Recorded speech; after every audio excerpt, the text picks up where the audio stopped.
fase leucémica, son diferentes comportamientos, pero todos al final de cuentas caen en linfoma no Hodgkin, y por eso es la heterogenicidad de la entidad. Generalmente afectan de manera primaria el sistema linfático ganglionar y extraganglionar, y son proliferaciones clonales. Acuérdense, clon, copia, ¿no? Epidemiológicamente derivan generalmente lo más frecuente al linfocito B, excepto en la infancia, que generalmente son más T. Son el 3% de todas las neoplasias y son más frecuentes que la enfermedad de Hodgkin. Predominantemente afectan a la edad adulta, ¿sí? Normalmente es el varón el más afectado, mayores de 65 años, con excepción del linfoma leucemia linfoblástico de células B o T, ¿sí? El Burkitt, que generalmente afecta más a adultos jóvenes o niños. El subtipo histológico más frecuente es el difuso de células grandes B y posteriormente el linfoma folicular. ¿Okay? Etiológicamente no vamos a centrarnos en cada uno, ¿sí? Pero pueden estar relacionados con algunas inmunodeficiencias primarias, como por ejemplo las congénitas como Wiskott-Aldrich, la ataxia de la angioplasia. Podemos tener también inmunodeficiencias adquiridas, como el síndrome de inmunodeficiencia adquirida. Los pacientes post-trasplantados, ya sea de médula ósea o órgano sólido, por los fármacos de inmunosupresores, pues se relacionan con también algunos linfoproliferativos. Enfermedades autoinmunes como artritis reumatoide, lupus eritematoso sistémico, tienen también gran afectación por linfomas no Hodgkin. Algunos virus, ¿sí? El virus de Epstein-Barr ya lo vimos en Hodgkin, o sea que puede tener relación con la aparición de un linfoma de Hodgkin, pero también el virus de Epstein-Barr está relacionado con el linfoma de Burkitt, algunos linfomas de inmunodeficiencias, linfomas NK, y enfermedad de Hodgkin, como lo vimos. El virus HTLV1, leucemia linfoma T del adulto, el virus de hepatitis C con linfoma marginal esplénico o el linfoma de las células vellosas. También algunas bacterias están relacionadas con algunos linfomas, como el Helicobacter pylori con linfoma de la zona marginal gástrico asociado a mucosas, que se llama MAL. Campylobacter, linfoma de la célula de la glándula lagrimal. Borrelia burgdorferi, linfomas cutáneos. Y Campylobacter jejuni con enfermedad inmunoproliferativa del intestino delgado. Si se fijan, hay una gran diversidad de etiologías, ¿sí? Pero se relacionan algunos con agentes externos, ¿sí? Pero por ejemplo, pues también se ha visto en relación con factores ambientales, factores genéticos, ¿sí? Y a veces que no guardan relación con el tipo de antecedente. Aquí están los estados de inmunodeficiencia que predisponen a linfomas de Hodgkin, ¿sí? Ya un poquito más relacionados. Estados de inmunodeficiencia, por ejemplo, congénitas, ataxia, Wiskott-Aldrich, inmunodeficiencias comunes variables, síndromes linfoproliferativos ligados al cromosoma X, inmunodeficiencias adquiridas, trasplante de órganos, ¿sí? SIDA, fármacos como azatioprina, alquilantes, metotrexate, ciclosporina, análogos de las purinas, globulina limosito y anticuerpos monoclonales se pueden relacionar con la aparición de Hodgkin, de no Hodgkin. Las enfermedades autoinmunes están relacionadas también, síndrome de Sjögren, tiroiditis, SPRU, artritis reumatoide, uso de radioterapia, de antoínas y herbicidas. Así por eso es muy importante al momento de que estamos revisando a un paciente conocer bien sus antecedentes para ver si lo podemos relacionar o no relacionar. Hablando de patología, depende del efecto de las alteraciones genéticas específicas del clon tumoral y la interacción con el microambiente no tumoral también. Actualmente se reconocen algunos mecanismos de linfomagénesis, como por ejemplo la acumulación de alteraciones genéticas en el genoma celular, infecciones por virus oncogénicos, de los que ya hablamos, activación de la proto-oncogénesis por translocaciones o amplificaciones genéticas, inactivación por mutación o de lesión de genes supresores de tumor, y eso cada vez va más en boga por la aparición de tratamientos que afectan a este mecanismo fisiopatológico para el desarrollo de la enfermedad, estimulaciones y selecciones por un clon de antígenos o inmunodeficiencia del huésped. Todos estos factores pues se relacionan con la aparición de un linfoma no Hodgkin. Actualmente se consideran transformaciones neoplásicas como un proceso dinámico con múltiples episodios secuenciales que conllevan aparición de clones de división celular. Y pueden alterarse los mecanismos reguladores de supervivencia celular. ¿Sí? Por ejemplo, aquí tenemos alteraciones genéticas detectadas en linfomas no Hodgkin. ¿Sí? Por ejemplo, en Burkitt tenemos la traducación 814, 28, 822. Del folicular está ampliamente relacionado con la 1418 y con la proteína BCL2. ¿Sí? Esta proteína BCL2, hagan de cuenta que es como un gen supresor de la replicación celular, de la apoptosis celular. ¿Qué quiere decir esto? Si hay una mutación en eso, ¿sí? No existe un freno. Y las células no se mueren. Entonces, al no morirse, pues evidentemente empiezan a generar cáncer. En el LLC, SAP70, lesión 13Q14, trisomía 12. En el linfoma difuso de células grandes B, translocaciones y mutaciones de 3Q27, que se ve el oncogen BCL6, incluso lo podemos detectar por inmunohistoquímica. En el anaplásico, la translocación 2.5 y en el MAN el 11.18. Estas son las más frecuentes. Estas son las alteraciones citogenéticas más frecuentes y los oncogenes que más frecuentemente se pueden llegar a alterar. ¿Dudas hasta ahorita? Las clasificaciones de los linfomas no Hodgkin han tenido una evolución pues sumamente notoria en los últimos años, porque hablando en 1942, por ejemplo, solamente se disponía literalmente de un médico patólogo para definir si era un linfoma no Hodgkin o un Hodgkin. Eran a lo más que llegábamos, ¿sí? Y entonces pues de ahí se desencadenaba el tratamiento y obviamente pues el pronóstico se veía pues mucho más pobre en los pacientes por una falta de clasificación de esa neoplasia. Posteriormente en el año 50, los 56, se hace el patrón de crecimiento.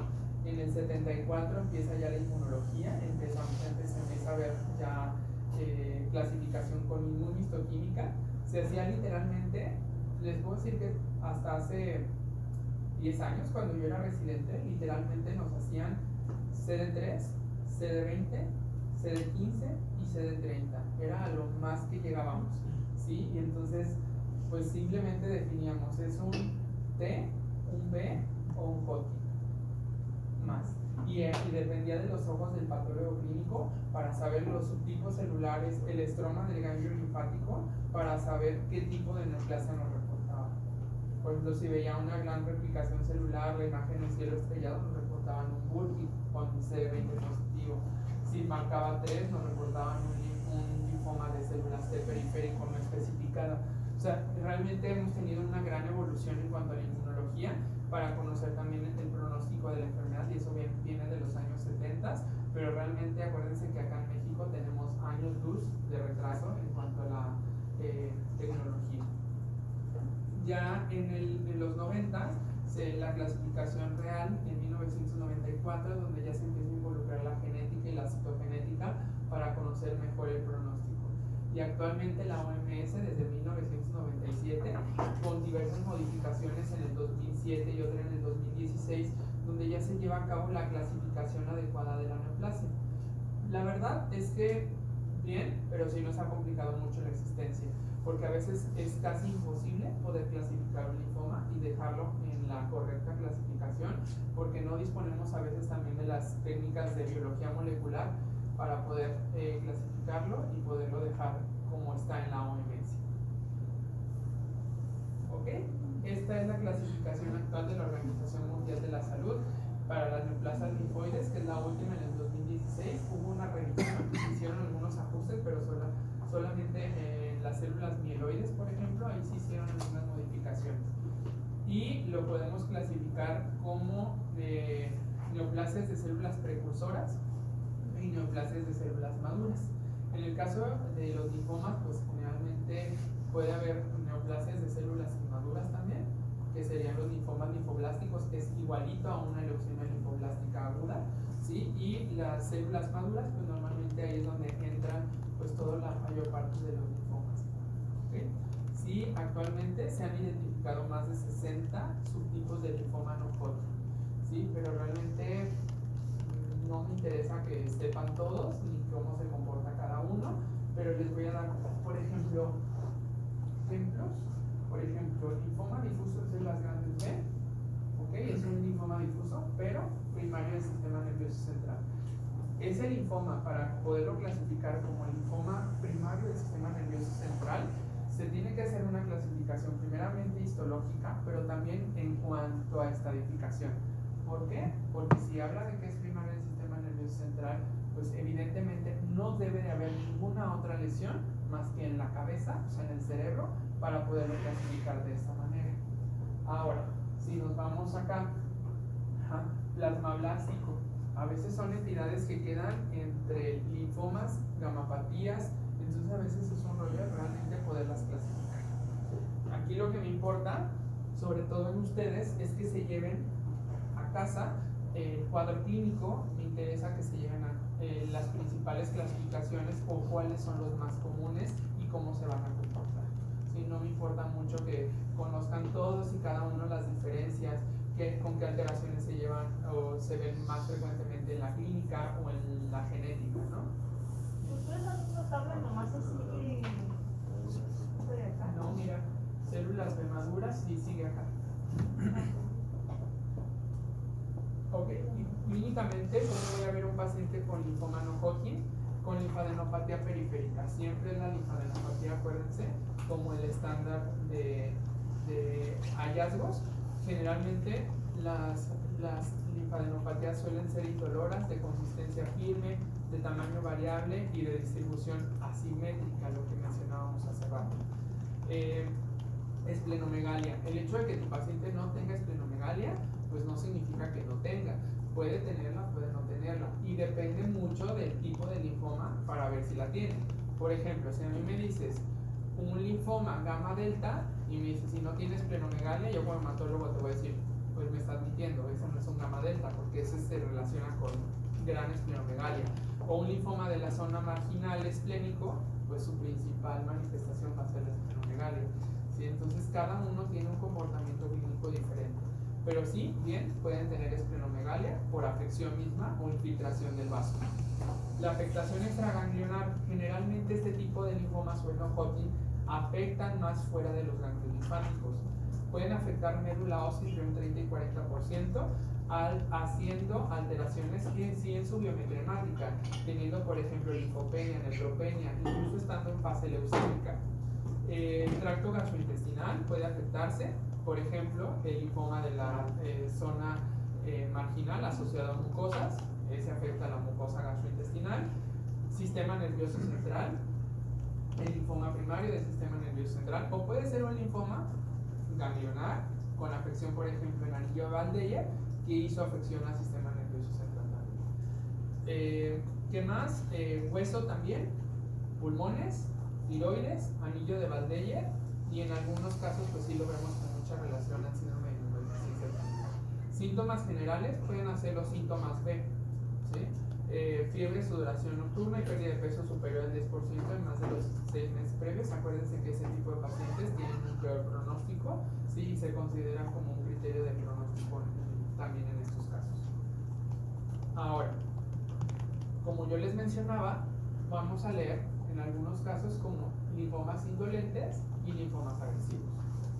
Aquí es algo muy curioso porque, por ejemplo, me voy a ir acá. Esto es un linfoma indolente y este es un linfoma agresivo. Y vean lo que dice aquí, con el tratamiento convencional no se cura y el agresivo sí se cura. Eso es a veces como un poco paradójico, ¿sí? ¿Por qué? Porque muchas veces ese linfoma indolente, a pesar de que yo le dé tratamiento y lo retrate, jamás lo voy a curar.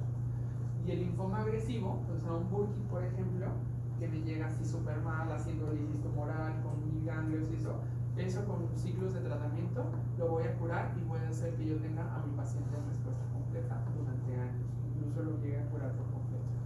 Entonces sí es paradójico que un linfoma indolente pues sí pueda llegar a curarse. Y aquí es donde hacemos comparativa, por ejemplo, de los linfomas indolentes contra los agresivos, su evolución natural pues generalmente pues casi no condiciona síntomas, o los síntomas que condicionan son muy generales. Sí, los linfomas agresivos pues tienen un cuadro clínico de presentación inicial pues muy aparatoso, donde por ejemplo pueden llegar con lisis tumoral, adenopatías voluminosas, afección fuera del ganglio linfático. Normalmente la mayor parte de los pacientes cuando van a atención médica, el linfoma indolente ya están en estadios clínicos 3 o 4, ¿sí? ¿Y a qué me refiero con eso? Que normalmente los linfomas indolentes, ¿sí? O sea, o de bajo grado, se pueden llamar así, indolentes o de bajo grado, suelen hacer afección a la médula ósea la mayor parte, ¿sí? O sea, casi todos, o sea, por ejemplo, un linfoma de células pequeñas, una leucemia linfocítica crónica, un linfoma de la zona del manto, todos esos hacen afección a la médula ósea. Los agresivos, 60% llegan en estadios avanzados, infiltración retroperitoneal del 90% de los indolentes tienen afección retro, infiltración medular del 50 al 60% y los otros solamente del 10 al 20%. La infiltración, eso sí, la infiltración extraganglionar en el indolente es muy raro, ¿sí? Y en el agresivo generalmente sí hacen fuera del ganglio linfático. Y leucemización no aparente y pueden hacer aparente en el agresivo y el tratamiento convencional. El indolente nunca lo vamos a curar. De hecho, el paciente que me llega, por ejemplo, con un linfoma folicular, que es un linfoma indolente o del grupo de los indolentes, cuando el paciente me llega y lo diagnostico y le estoy dando el informe, finalmente se les menciona: el tipo de linfoma que tú tienes jamás lo vamos a curar, es una enfermedad no curable, la vamos a controlar por periodos, pero va a volver, ¿okay? Al no ser un linfoma difuso de células grandes B, que generalmente se considera un linfoma agresivo, a ese sí le puedo decir: ¿sabes qué? Vas a recibir tratamiento, vamos a mantenerte en respuesta y puede ser que posterior a 5 años te consideremos curado. Doctor, y por ejemplo, cuando es primario el sistema nervioso, había leído que igual el más común era el difuso de células grandes B, ¿no? También tiene la misma como tratamiento curable tan fácil como acá abajo. No, cada uno tiene sus criterios diferentes en cuanto a pronóstico también, pero pues sí son linfomas que podemos controlar un poco más. En este caso, los linfomas indolentes, ¿cómo te das cuenta cuando ya hacen efecto de masa? ¿O cómo es que...? No, llegan por ganglios, muchos ganglios generalmente. O sea, llegan y dicen: es que traigo una masa ganglionar acá, entonces los mandas a biopsia, porque pues ya, ¿y cuánto tienen? No, pues es que me aparecen, me desaparecen, pero ahora sí ya me molestó y lo ves, lo tocas y una masa de 5 o 6 centímetros, ¿sabe qué? Hay que mandarlo a biopsia. Te llega el reporte, linfoma folicular, por ejemplo, que es un linfoma indolente. Así es como te das cuenta. O llegan por anemia. Llegan por anemia, les haces examen físico, ves que trae ganglios, lo mandas a biopsia, le haces un aspirado de médula ósea y resulta que pues, trae infiltración por linfoma folicular la médula ósea y el ganglio linfático. Así es como te das cuenta. Ok. Datos del laboratorio. Aquí sí hay más datos sugestivos de la enfermedad en el laboratorio. Normalmente los pacientes pueden hacer anemia normocítica normocrónica, que puede ser por infiltración de la enfermedad o por enfermedad crónica, ¿sí? Bajo índice de reticulocitos, sobre todo cuando está infiltrando, y trombocitopenia. Te pueden hacer alteraciones en la función hepática, sí, cuando hay afectación de la vía biliar. Por ejemplo, pueden hacerte síndromes colestásicos, pueden hacer alteraciones por infiltración propia del hígado. La DHL generalmente va a estar elevada, esto aquí sí es muy frecuente encontrar una deshidratación láctica alta, y la velocidad de sedimentación globular, los reactantes de fase aguda y la cifra del ácido úrico puedan estar elevada, y puede haber disproteinemia. ¿Se acuerdan qué es la disproteinemia?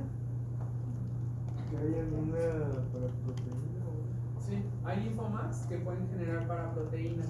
Entonces, la disproteinemia, yo voy a encontrar un paciente que tiene proteínas totales a lo mejor 10, que ya están altas, pero su albúmina está baja. Entonces tengo más globulinas, ¿sí? Como en el mieloma múltiple, me doy cuenta. Y el examen de médula ósea puede encontrar infiltrado o no infiltrado, ¿sí? Esto es muy variable. Para hacer No, digo, digo. Para hacer el diagnóstico de una infiltración en la médula ósea, no es solamente con un aspirado. ¿Sí? Necesitamos aspirado, biopsia con inmunohistoquímica, ¿sí? Y también un inmunofenotipo, ¿sí? Para poder clasificar adecuadamente.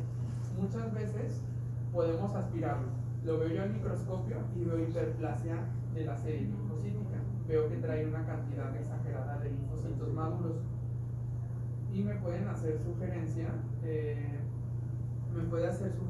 que la enfermedad esté afectando. El diagnóstico, otra vez. No, Biopsia. perdón, era. Eso. ¿Qué pasó? Lo que dijo ahorita para hacerlo del diagnóstico si es infiltrado era biopsia, inmunohistoquímica y. En la médula ósea, para hacer en médula ósea es aspirado Sí. con inmunotipificación, ¿sí? O sea, inmunofenotipo y también inmunohistoquímica. ¿Sale? Todo eso es para poder diagnosticar que el linfoma Está en la médula ósea. Ok. Pero para hacer el diagnóstico Ajá. del linfoma, biopsia ganglionar, excisional. ¿Por qué no se recomiendan las biopsias por aspiración con aguja fina en el linfoma? Porque Lo puedes Favorecer la metástasis. puede ser No, una nada más. el pedazo afectado.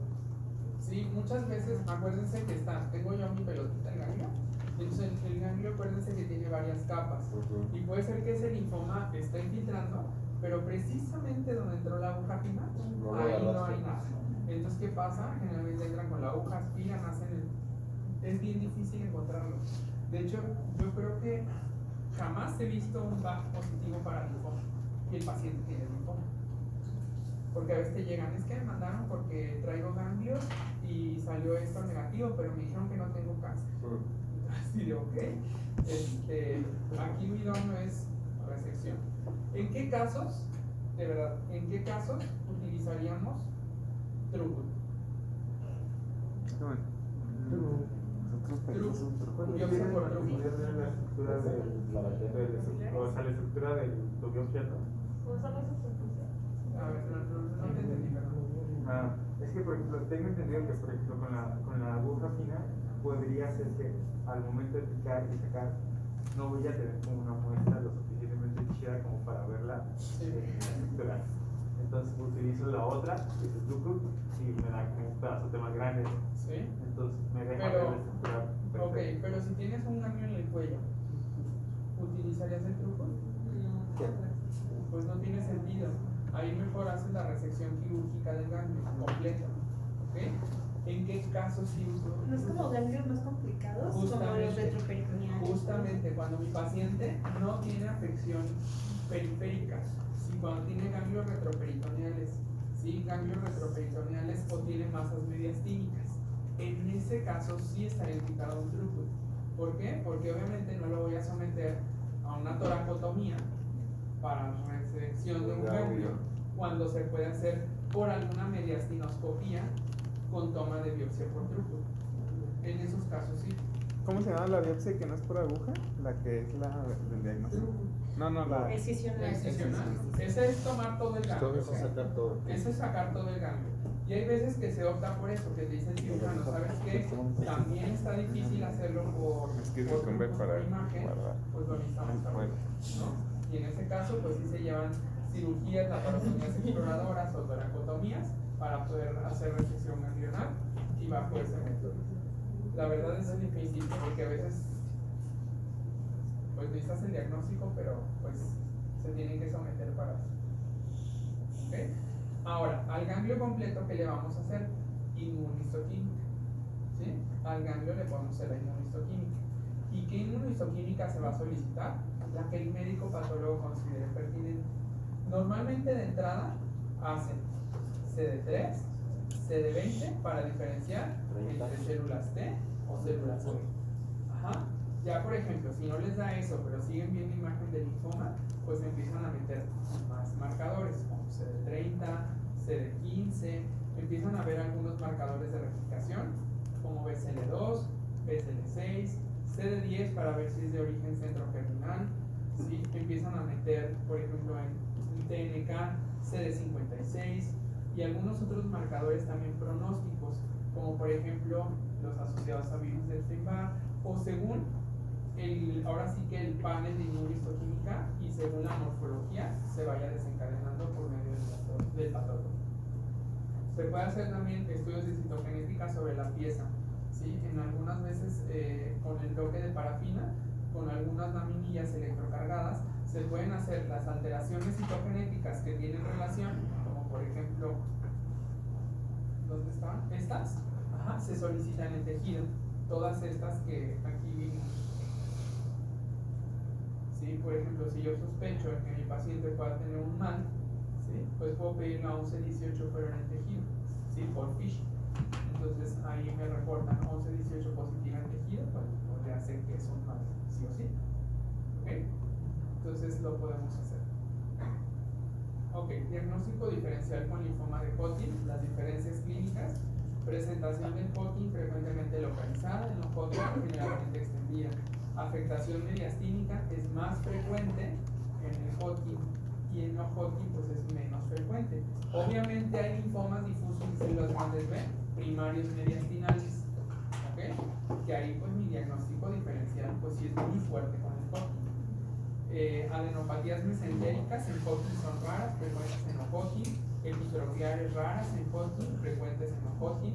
Afectaciones extraganglionares muy frecuentes en no Hodgkin y afectaciones medulosas muy frecuentes en no Hodgkin. Acuérdense, Hodgkin generalmente son linfadenopatías solitarias en el cuello generalmente y en este un regreso. Por eso es la importancia del diagnóstico histopatológico por patología. Tengo una duda. O sea, está el subtipo de Hodgkin, que es el de predominio de linfocitos, que se supone que pueden tener la red stellar y que tiene como características clínicas muy similares a un no Hodgkin. Ahí sería ya por puro marcador molecular. Sí, por inmunohistoquímica. Sí, ahí totalmente por inmunohistoquímica. Y a veces me ha pasado que te lo reportan como un linfoma de la zona gris. Ahí sí realmente estás en grandes problemas.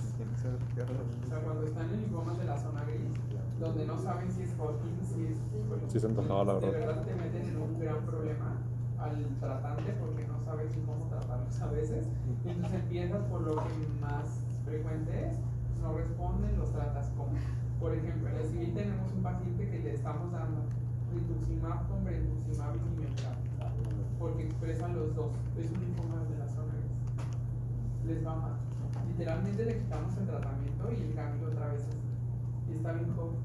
¿Y la radioterapia no les hace? Sí, ya lo radiamos. O sea, ¿qué esperaban? Ya lo radiamos, ya le dimos quimio, ya le dimos anticuerpos, todo y no ¿No sale responde. peor estar expuesto a tanta toxicidad como que- Pues sí, pero pues sí no se muere. O sea, el fin, pues a veces No me sí daría te como responde. otro cáncer. Se acerca ya. Pues Puede puede ser, justificar pero eso. si no responde, pues de todos modos se va a morir. Ok, el diagnóstico diferencial con otras causas de adenopatías, infecciones, ¿sale? Las infecciones, acuérdense que siempre es bien importante ser, no todo ganglio es linfoma, eso es bien importante, no todo ganglio es linfoma. ¿Y cuándo debo retirar? Pues cuando ya la adenopatía sale del contexto normal de una adenopatía reactiva. Entonces, las infecciones agudas como la mononucleosis, la toxoplasmosis y el CMV pueden hacer linfadenopatía. Las crónicas, tuberculosis, sífilis, liposis y VIH pueden hacer también linfadenopatía. Reacciones de hipersensibilidad, sarcoidosis, enfermedad del suero, la artritis reumatoide, el lupus, las neoplasias linfoides primarias, es así, pues linfoma de Hodgkin o Hodgkin, leucemias agudas y crónicas pueden condicionar linfadenopatía, la macroglobulinemia de Waldenström, enfermedad de Castleman, enfermedades endócrinas, el hipertiroidismo y la insuficiencia suprarrenal pueden generar linfadenopatía también. Las metástasis de carcinomas, acuérdense que hay metástasis de tumores no hematológicos hacia el ganglio linfático. Las histiocitosis generan linfadenopatía. Y las enfermedades de depósito como el Gaucher, el Niemann-Pick y el Fabry pueden condicionar estas enfermedades. Por eso a veces se retira la linfadenopatía y pues de ahí el patólogo pues nos va a orientar mucho. ¿Qué estudios de extensión? La clasificación es igualita, ¿sí? La clasificación es igualita, hay algunas o han salido algunas modificaciones para no-Hodgkin, pero la verdad es que mientras se aprendan una, se van a saber las dos. ¿Sí? Es igual, estadio 1, 2, 3 y 4. Y realmente el linfoma no-Hodgkin no tiene tanta trascendencia. La diseminación pues, se errática, muchos subtipos en estadios avanzados al momento del diagnóstico. ¿Qué voy a hacer de estudios para evaluar la extensión del linfoma? Siempre es importante la historia clínica, conocer los síntomas B. Si mi paciente tiene síntomas B, hacer una cuidadosa exploración de todas las regiones linfóides. Cuello, ¿sí? Revisen el cuello, supraclaviculares, retroauriculares, ¿sí? Axilares, epitropiales, inguinales, ¿sí? Detrás de las rodillas. Tienen que revisar prácticamente el paciente. Hemograma, biometría hemática, química sanguínea, funcionalidad hepática, ácido úrico, deshidrogenasa láctica y beta-2 microglobulina. Sirven para pronóstico y sirven también para seguimiento del paciente. El proteinograma, ¿sí? Proteínas literalmente. Biopsia de médula ósea, con lo que les decía, aspirado, ¿sí? Inmunofenotipo e inmunohistoquímica del huesito, hay que hacerlo. ¿Cómo interpretas que tienes un paciente con un linfoma no-Hodgkin, le haces el PET, luego le das su esquema y luego le haces otro PET y en el PET sale con mejoría, pero la beta-2 microglobulina y la DHL salen elevadas en comparación a la vez pasada? ¿A qué tiempo? Es que eso será muy importante. ¿A qué tiempo le hiciste esos estudios? Sí, porque a lo mejor tus marcadores salen elevados por recuperación hematológica. Pasa mucho, y eso es bien importante, pasa mucho cuando un paciente se hace, o sea, lo diagnosticas, tienes tu PET inicial, le haces su PET final de tratamiento, pero ese PET final lo haces antes de las 6 semanas de que finalizó su terapia. ¿Ok? Ese PET seguramente te va a dar positivo. ¿Por qué? Porque todavía esos ganglios linfáticos están desinflamándose, ¿sí? O sea, todavía la médula ósea se está recuperando y muchas veces esa médula, a veces hasta te pinta la médula ósea, ¿sí? ¿Por qué? Porque lo tomaste cuando el paciente estaba haciendo apenas la curva de recuperación. Muchas veces es reactivo. Lo tienes que tomar con mucha reserva. Si tienes un PET negativo, con mayor razón. ¿Sale? Ok, se debe hacer un examen citológico y citoquímico de cualquier derrame. Los pacientes con linfoma no-Hodgkin pueden hacer derrame pleural, pueden hacer ascitis, pueden hacer afección articular y siempre hay que hacerles citológico y citoquímico de esos lugares. Serologías, ¿por qué serologías son pacientes? Primero para conocer el estado si se relaciona con VIH, por ejemplo. Pero ¿por qué?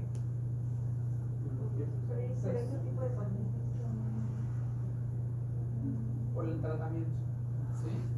Generalmente los tratamientos con anticuerpos monoclonales pueden hacer reactivaciones virales de las hepatitis, sobre todo hepatitis B, y tienes que saber que tu paciente está hepatitis B negativo, ¿sí? Entonces sí es muy importante pedir estas pruebas. La tomografía, que ya habíamos hablado, TAC, PET, PET-CT integrada, ¿sí? Eso es importante.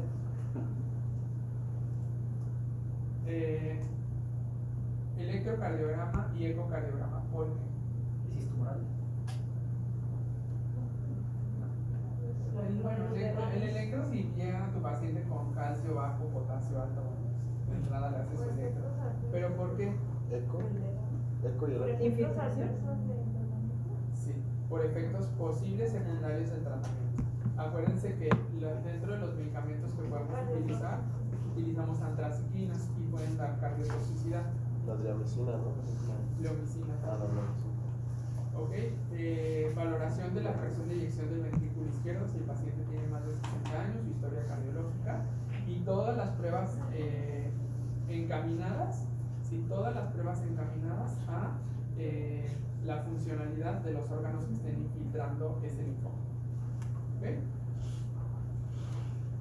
Pronóstico en linfomas agresivos, utilizamos el índice de pronóstico internacional, se les dan puntos, ¿sí? Donde por ejemplo hay factores adversos, como por ejemplo el de edad, el ANARBO, el estado general según el ECOG y deshidrogenasa láctica más de 2 veces elevada. Se les da su puntaje, según el puntaje lo catalogas como bajo, intermedio alto o alto, y es supervivencia a largo plazo. Normalmente la respuesta completa en los pacientes que reciben una terapia de primera línea, ¿sí? En un estadio sin criterios de agresividad, pues normalmente es un 85% aproximadamente.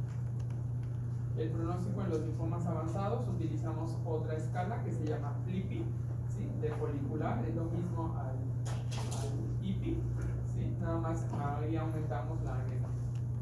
Y lo que decíamos hace rato, la paradoja, que los linfomas clínicamente indolentes rara vez se curan, mientras que los agresivos, cuya la evolución es fatal en meses, en el tratamiento es curativo en alto porcentaje de los casos. Y bueno, vamos a revisar criterios específicos. Hay características de los linfocitos neoplásticos y generalmente son PAMP positivos, como en CD19, 20 y 22. Hay características de los linfomas de células T, ¿sí? Como son CD2, CD3, 4, 5 y 43, para poderlos catalogar. Y bueno, hablando de los linfomas agresivos, ¿sí? De precursores, pues tenemos el linfoma leucemia linfoblástico. Leucemia linfoma linfoblástico es lo mismo que una leucemia aguda linfoblástica, ¿sí? Generalmente afecta más a varones jóvenes y es más frecuente en los niños, y normalmente afecta más a los linfomas pediátricos, y normalmente vemos linfomas linfoblásticos T en el 85% y B el 15%. Ahorita tengo uno en el hospital civil, una chica de 17 años que inicialmente hizo una tumoración supracelular a nivel del sistema nervioso central.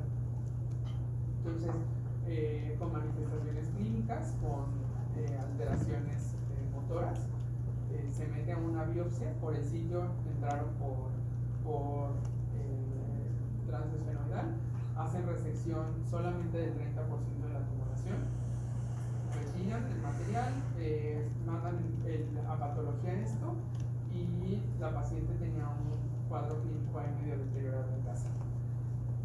Sale el resultado de patología y lo reportan como un linfoma mejor. Entonces, pues ya llegan, la verdad, a nosotros como hematólogos, pues nos cuadró un poquito que fuera un linfoma, por ejemplo, difuso de primario sistema nervioso central. Entonces realizamos estudios de extensión, encontramos afectación en hueso, en clavícula y en mama. Entonces se hace una biopsia de la mama y manda una revisión con el hematopatólogo. Y en esa revisión, pues resulta que es un linfoma linfoblástico de células T. Entonces, pues lo estamos tratando tal cual una leucemia aguda. Y ahí va, he estado bien. Pues, pero finalmente el linfoma leucemia linfoblástico es lo mismo que el EIA y lo vamos a revisar más adelante. Linfomas indolentes de las células maduras B. Esto pues vamos a revisarlo. El linfoma folicular, ¿sí? Es el segundo en frecuencia de los linfomas no Hodgkin. Afecta el 20 a 30% de todos los linfomas no Hodgkin del linfoma fenotipo B. Es el prototipo de los linfomas indolentes. ¿Okay? Generalmente el cuadro clínico consiste en adenopatía indolora móvil simétrica. El 25% de los pacientes tienen esplenomegalia. Menos del 20% tienen síntomas constitucionales como fiebre, sudoración, pérdida de peso, y la característica de este tipo de linfomas indolentes, les había hablado, son las recaídas continuas. ¿Sí? Los tratas, pasan un periodo a lo mejor de 1 o 2 años, recaen. Los tratas, recaen. Así todo el tiempo. Todo el tiempo. Solamente en algunos casos se consideran candidatos a trasplante cuando son jóvenes, que normalmente no los ves. Generalmente en algunos casos tienen mal pronóstico, 20% de los pacientes, y en algunas ocasiones se han descrito remisiones espontáneas. Hay algunos foliculares, por ejemplo, que tienen un gangliecito nada más, retiras el ganglio, los estratificas y ves que solamente hay ese ganglio, los dejas en paz, ¿sí? O sea, los dejas en paz, los dejas en watch and wait. O sea, ver y esperar. ¿Sí? ¿Qué pasa? Recae, tiene criterio de tratamiento, lo tratas. No tiene criterio de tratamiento, lo dejas en paz. A pesar de que tengan la adenopatía. ¿Okay?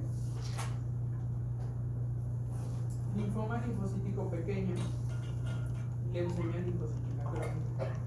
Es lo mismo, ¿sí? Es lo mismo. Si a mí me reportan un ganglio con linfoma de células pequeñas, es lo mismo que una leucemia linfocítica crónica. ¿Qué va a pasar? Yo le hago un aspirado de médula ósea y lo mando a tipificar. Ese linfoma me lo van a reportar como leucemia linfocítica crónica. Y si yo tengo ganglio, es lo mismo, ¿ok? Es lo mismo. ¿Va? Es la forma de leucemia más frecuente en los países occidentales. ¿Ok? El 70% es asintomática, es un hallazgo casual de la linfocitosis. El hemograma y el frotis de sangre periférica siempre va a tener leucocitosis con linfocitosis. En más del 85% son linfocitos pequeños, de aspecto maduro, con unas sombras de Grünfeld. Las sombras de Grünfeld son estas. ¿Sí? Son estas. Y son linfocitos en destrucción. ¿Sí? Pero así se les denomina, sombras de Grünfeld. Pueden tener anemia y pueden tener trombocitopenia, pero no todos los casos, solamente en estadios avanzados. ¿Queda claro esto? Yo tengo Una duda, ahorita que estamos viendo eso de que es lo mismo el linfoma que la leucemia, o sea, aquí, mi pregunta es, o sea, No, pregunta. o sea, sí, pero no puede ser linfoma con infiltración a médula ósea. O sea, tendrías que Sí, puede ser. Tienes que identificar mediante la inmunohistoquímica. Ajá. Sí, es un linfoma primario, o sea, un difuso de células grandes B que se está metiendo a la médula ósea. Ajá. ¿Sí? Pero, por ejemplo, si yo tengo un inmunofenotipo en la médula ósea que me dice leucemia linfocítica crónica, pues es una leucemia linfocítica crónica y la expresión, ¿sí?, es en el ganglio linfático como un linfoma de células pequeñas. Esa es mi pregunta, o sea, sí dirías que son las dos cosas, linfoma y leucemia, no leucemia con infiltración a ganglio, por ejemplo. O sea, sí dirías que son dos cosas separadas. En este caso no. Si es un linfoma difuso de células grandes B, o sea, un linfoma, Sí. ajá, que tiene infiltración a la médula ósea, simplemente es un linfoma con afección en médula ósea. Ajá. Pero si recordamos la entidad leucemia linfocítica crónica, Ajá. ¿sí?, yo sé que esa leucemia linfocítica crónica tiene expresión en el ganglio linfático. Ya. ¿Sí? Entonces, si yo quito un ganglio linfático, me van a reportar un linfoma de células pequeñas, no una leucemia, ¿sí? Porque la leucemia no está en el ganglio linfático, está en la médula ósea.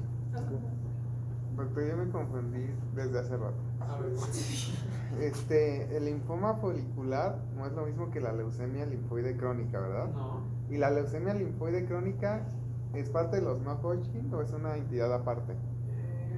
es parte del linfoproliferativo maduro, ¿sí? Y Ok. puedes clasificarlo como un linfoma no Hodgkin. Ah, ok. Pero esos son juntos entonces. Esto es lo mismo, Es lo mismo. es lo mismito, ¿sí? O sea, LLC es igual a un linfoma no Hodgkin de linfocitos pequeños En esta situación. en esta situación. ¿Sí? Tampoco va a haber solo la leucemia. Puede ser que sí, o sea que nada más encuentres la leucemia que no tiene tantos ganglios, pero si tú le encuentras un gangliecito a ese paciente con leucemia y se lo retiras, Linfoma. te van a reportar como un linfoma de células pequeñas. Pero que es leucemia, pues. La leucemia no puede estar sola. Es que a veces no le hacen la biopsia del ganglio porque no tiene un ganglio, ¿sí me explico? O sea, puede tener la pura afección en médula ósea, pero al momento de que le haces o le tomas un ganglio,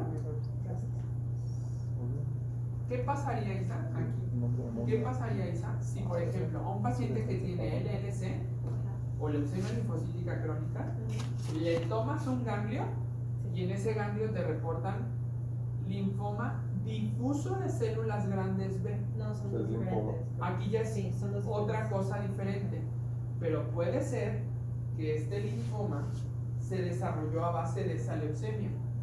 ¿Cómo se llama eso? Transformación Richter. Ah, sí, Transformación cierto. Transformación de Cierto. ¿Ok? ¿Ya quedó claro un poco más con esto? O sea, LLC y linfoma no Hodgkin de linfocitos pequeños es lo mismo. Simplemente la expresión que tiene en el ganglio linfático, ajá, y la expresión que tiene en la médula ósea. Por ejemplo, si te llegara un paciente y tú diagnosticas primero el linfoma de ese tipo, estás obligado a Hacerle una buscar médula. la médula porque Sí, va a tener sí, la me ha leucemia. pasado que llega el paciente con un ganglio, 5 centímetros, y lo mando lo primero a retirar el ganglio. Y el patólogo me reporta y me dice, ¿sabes qué es un linfoma de linfocitos pequeños? Médula. Obligadamente Obligado. se va a médula. Y de hecho, casi se va a médula desde entrada porque va a traer linfocitosis en sangre periférica. ¿Sí? O sea, normalmente ese de linfocitos pequeños trae el ganglio, pero ves que trae 20.000 leucos y 15.000 son linfocitos. ¿Sí? Entonces, obligado estás haciendo una médula ósea. Y al revés, tener una médula ósea y encuentras un ganglio, ¿también se lo haces o ya está de más? A veces ya está de más. Si ves que es un ganglio pequeño de menos de 2 centímetros, que tu paciente no trae tantas características clínicas de un Richter, por ejemplo, o sea, sí. Pero me ha tocado ver pacientes que tienen Richter desde el diagnóstico, que a lo mejor pasó inadvertida la enfermedad mucho tiempo, ¿sí? Pero si tienen el LLC y le quitamos el ganglio y trae un linfoma, ¿sí quedó claro ya esto? Ok. Puede transformarse en leucemia prolinfocítica, o sea, la LLC se puede hacer una prolinfo, o el síndrome de Richter, 5% de los pacientes donde se transforma un linfoma de células grandes de alto grado. Excepcionalmente se puede derivar de una leucemia aguda linfoblástica o mieloma múltiple. A veces hay cambios bien raros, de verdad, a veces de verdad dice esto que por qué está virando así de esta manera, pero la médula ósea a veces todavía yo no la entiendo, de verdad a veces cambian mucho las entidades. Me ha tocado ver pacientes con mieloma múltiple que hacen una leucemia mieloide aguda y dices, ¿fue por el mieloma múltiple? ¿O es una neoplasia asociada? No sabes, pues. Y le llamamos infidelidades de linaje, cambio de linaje, ¿no? La mayoría de los pacientes que hacen Richter se mueren. Sí, o sea, la verdad, la gran mayoría se mueren. O sea, estamos hablando que la supervivencia después de que tú diagnosticas un Richter, de verdad no excede los 18 meses. ¿No? Entonces, la mayoría de pacientes fallecen por propia neoplasia o por una situación de una inmunodeficiencia humoral infectante. ¿Ok? Linfoma linfoplasmocítico o linfoplasmocitoide.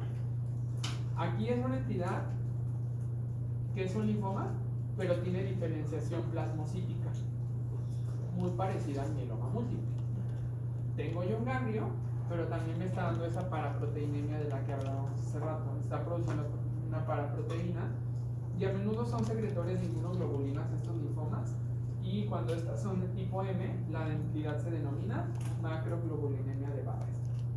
¿Sí?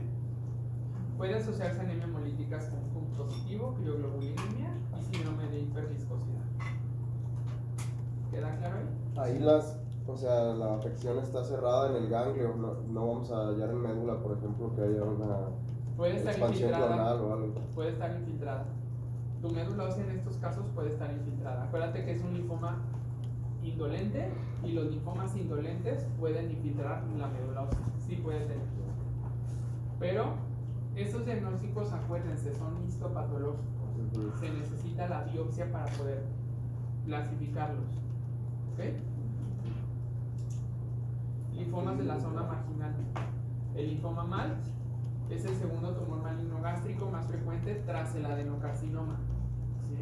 La verdad aquí sí es súper importante el diagnóstico histopatológico. Si al patólogo se le va y te dice que es un adeno, el tratamiento es completamente diferente de un adenocarcinoma a un linfoma de MALT. ¿Qué ha pasado? Entran por endoscopía porque el paciente tiene síntomas digestivos. Entran por endosco y, oh sorpresa, traen un tumor. Y pues, el más frecuente es el adeno. vamos a llevarlo a resección gástrica. ¿Sí? No se espera ni siquiera el histopatológico. ¿Sí? No se espera ni siquiera el histopatológico. Le quitan el estómago. Y ya sorpresa, cuando sale el histopatológico, un linfoma de mama, que realmente su pronóstico pudo haber sido muy diferente, como preservar el estómago, incluso tratarse con algún ciclo de quimioterapia y antibióticos para el Helicobacter pylori, porque si se acuerdan están relacionados con el Helicobacter. Así tuve una paciente, llegó, le hicieron gastrectomía total, sale de inmunohistoquímica, el primer patólogo en un preliminar reportó un adeno, lo mando yo a revisar porque traía ganglios y entonces pues era un mal. Entonces se tuvo que tratar como linfoma, pero la verdad la afección que le dejó gastrointestinal, o toda la afectación gastrointestinal, pudo haber sido muy diferente. Ok, histológicamente lesiones linfoepiteliales por invasión del epitelio columnar por linfos tumorales. Generalmente los pacientes son asintomáticos con enfermedad localizada o frecuentemente avanzada. Muchas veces los MAN se diagnostican por la endoscopía porque tienen síntomas digestivos, a lo mejor reflujo y van a endoscopía, se encuentran un tumor y está totalmente localizado. Esos pacientes a veces ni quimioterapia requieren. Simplemente la erradicación del Helicobacter pylori hace una reducción tumoral y se hacen seguimientos endoscópicos. Se retira, ¿qué es la localización esta ganglionar más frecuente de todos los linfomas? De todos los linfomas. Linfomas de la zona marginal, pues hay linfoma de la zona marginal esclénico. Obviamente la esplenomegalia será como la parte principal, ¿sí? Hay menos adenopatías, tienen marcadores PAMP, no expresa C103. Los linfocitos con vellosidades citoplasmáticas en forma de pelo sí pueden producirlas también. Se puede confundir con la tricoleucemia por morfología. No genera fibrosis de la médula ósea. La tricoleucemia causa esplenomegalia masiva, y es una de las causas de esplenomegalia masiva. No tienen adenopatías, la tricoleucemia. Tienen marcadores PAMP y adicionalmente tienen CD103 en la histología. Los linfocitos con vellosidades en forma de pelo los tiene y genera fibrosis de la médula ósea. Al generar fibrosis de la médula ósea va a tener pancitopenia generalmente y esplenomegalia. El diagnóstico se hace por aspirado de médula ósea, por inmunofenotipo generalmente, y morfológicamente los vamos a ver así. Son esas células con vellosidades, ¿sí? Con pelitos, son los tricoleucocitos o leucocitos peludos. ¿Okay? Hablando ya de linfomas agresivos de células B, o sea, terminamos indolentes, ahora vamos a los linfomas agresivos. Representan el 40% de los linfomas de inmunofenotipo B. Es el linfoma más prevalente en el occidente y representan una tercera parte de los linfomas no Hodgkin. Histológicamente, invasión difusa del ganglio linfático por células grandes. Clínicamente, pues son adenopatías, 30, 40, 50% afección del anillo de Valdeyer. ¿Qué es el anillo de Valdeyer? Las amígdalas. Las amígdalas, básicamente, la faringe. Tubo digestivo, pie, sistema nervioso central, esqueleto, pulmón. Aparecen hemorragias digestivas, dolor abdominal, obstrucción intestinal, disfonía, disnea. Todos los síntomas que se relacionen con obstrucción por parte del tumor o de las adenopatías en donde esté localizado. 70% de los pacientes responden súper bien al tratamiento, 30% presentan recaídas, sobre todo en los primeros 2 años, y 40% de supervivencia a 5 años. Linfoma de células del manto. Fíjense que el linfoma de células del manto, se puede catalogar como un linfoma de células indolente, pero también agresivo. La verdad, bien pocos de los pacientes responden. Corresponde a un 5 al 10% de los linfomas. Generalmente la linfadenopatía es con afectación medular en un 80% de los pacientes, con alto riesgo de que se haga una fase leucémica. La supervivencia es menor, 3 a 5 años, y hay una fase blástica de esta enfermedad, una variante blástica. Se comporta como una leucemia aguda. La verdad, son enfermedades bien agresivas y bien frustrantes porque no te responden a nada.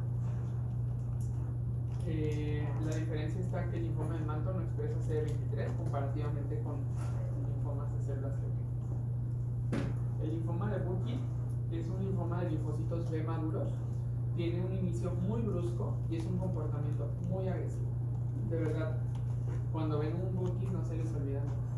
El paciente generalmente llega en lisis tumoral espontánea, tiene linfadenopatía voluminosa generalmente, puede ser en cuello, en la cara, mama o retroperitoneales. Esta imagen de cielo estrellado no es patognomónica, pues, pero sí es muy frecuente encontrarla con células pequeñas no heridas, y la imagen de cielo estrellado la ve el patólogo en el ganglio linfático. ¿Perdón? No sé qué es de No, No, es que yo nunca he visto las estrellas. Ni yo. Se supone que son los macrófagos. En Michoacán, pero no le hallo la forma de- Mira, ¿sabes cómo lo hacen? Un día me lo enseñaron. O sea, cuando estaba en hemato, rotas en patología, en hematopatología. Y lo que hace el patólogo, al momento en el que ve y sugiere que esa imagen en el cielo estrellado, baja la intensidad de la luz del microscopio. Y ahí es cuando la empiezas a ver. Pero pues yo creo que es semanal. Es que en Morelia no hay estrellas así. El linfoma de Burkitt es el tumor Por de eso no le crecimiento sabes. más rápido que se conoce y tiene un tiempo de replicación. Dicen que las células de ahorita, mañana ya son diferentes en ese grado. O sea, tienen una replicación y por eso es que hacen lisis tumoral espontánea.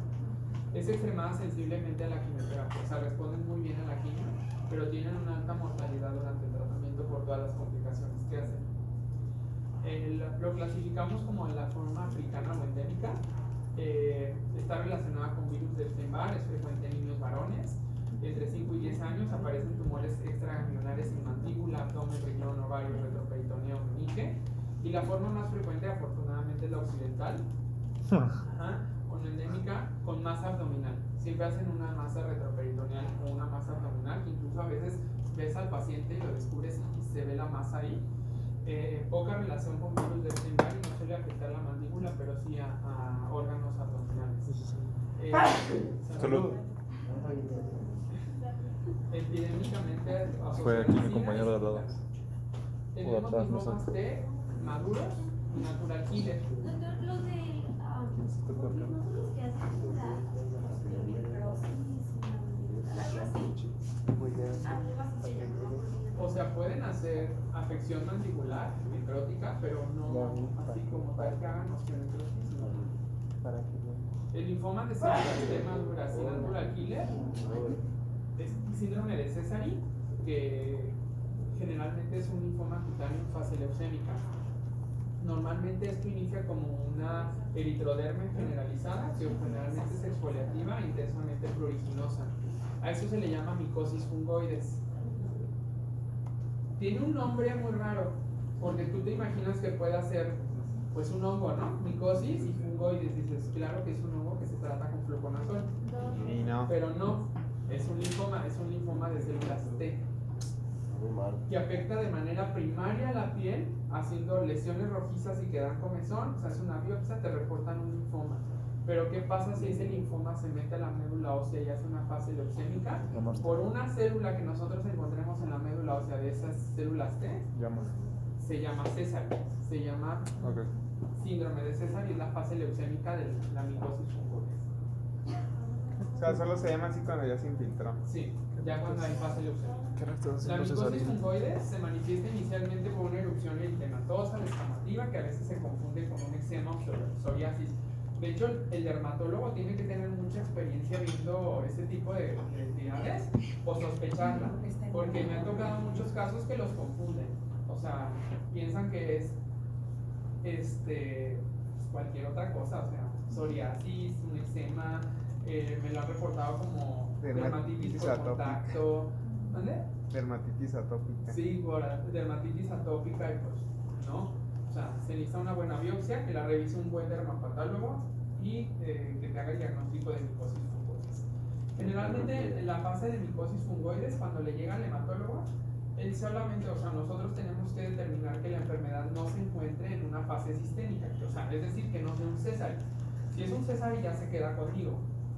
Si es simplemente una micosis fungoides, regresa al dermatólogo, ¿sí? Para tratamiento pues local, que se hace con fugaterapia Cuba y con a lo mejor a veces metotrexate, pero generalmente es con pura cubaterapia. Es un linfoma indolente, la edad de supervivencia es de 10 años aproximadamente, porque sí, dentro de esos 10 años sí generalmente evoluciona a ser un cesárea. Y bueno, ¿cómo voy a tratar el linfoma no Hodgkin? Generalmente comparten muchos fármacos, ¿sí? Pues el tratamiento es muy similar. Y a los linfomas indolentes, muchos los puedo dejar en vigilancia, ¿sí? O sea, aquellos que les mencionaba que no tienen criterio de tratamiento, como por ejemplo un LLC que no esté replicando rápido, que no tenga anemia, que no tenga trombocitopenia, masa voluminosa, infecciones de repetición, pues a vigilancia, ¿sí? Se les puede dar radioterapia cuando tenemos enfermedad localizada solamente. Puedo dar quimioterapia cuando hay síntomas como pérdida de peso o sudoraciones o algo así, pues ya doy quimio. Y el tratamiento siempre es un guante a la medida para el paciente, porque obviamente no voy a tratar a un paciente de 70, 80 años con un esquema de quimioterapia intensiva. Entonces les puede dar inmunoterapia, en algunos casos rituximab como monoterapia, quimioterapia con R-CHOP, se les puede dar quimioterapia experimental, rituximab lenalidomida, ibrutinib, idelalisib, nivolumab, venetoclax. Hay varias opciones de tratamiento que obviamente por cada linfoma se puede beneficiar de cierto fármaco o ciertas drogas en específico. Y los linfomas agresivos tienen que recibir quimio sí o sí, ¿sí? Si no la enfermedad es 100% mortal. La quimioterapia de elección es el CHOP y dependiendo de los marcadores que tenga, adicionas el anticuerpo monoclonal. Normalmente es R-CHOP. ¿Sí? Acuérdense, el linfoma no Hodgkin difuso es de las grandes B o folicular, R-CHOP. Okay. Ese es el estándar de tratamiento. En algunos casos, como por